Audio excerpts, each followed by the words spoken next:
და პირველი კითხვა, რომელიც მსურს ორივეს დაგისვათ, თქვენი ცხოვრების მნიშვნელოვანი ნაწილი ოკეანეს მიუძღვენით, და ეს აღიქმება არა მხოლოდ როგორც პროფესია, არამედ როგორც ძალიან ღრმა პირადი კავშირი.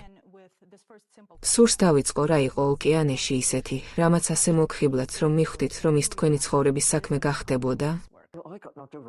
3 წლის ასაკში ტალღამ წამაქცია და ოკეანემ სწორედ მაშინ მიიპყრო ჩემი ყურადღება.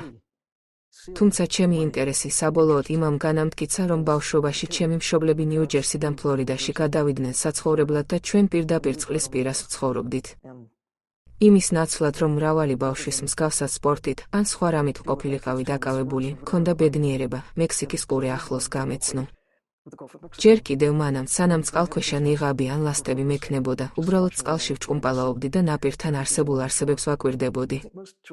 ვფიქრობ, ბავშვების უმეტესობას, თუ შესაძლებლობა მიეცემა, ძალიან აინტერესებს მათ გარშემო არსებული სამყარო, სხვა ცოცხალი არსებების ბუნება.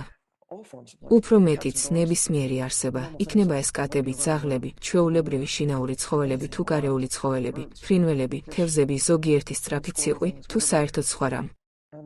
ჩემს შემთხვევაში არჩევანის გაკეთებაზე არც კი მიფიქრია. ოკეანემ უბრალოდ ჩამithრია, რადგან იქ ისეთი არსებები ბინადრობდნენ, რომლებსაც ხმელეთზე ვერ ვხედავდი. მათ უბრალოდ ყურებით ვეცნობოდი, რადგან ისინი ჩემ თვალწინ იყვნენ და მას შემდეგ ეს ინტერესი მხოლოდ ღრმავდებოდა.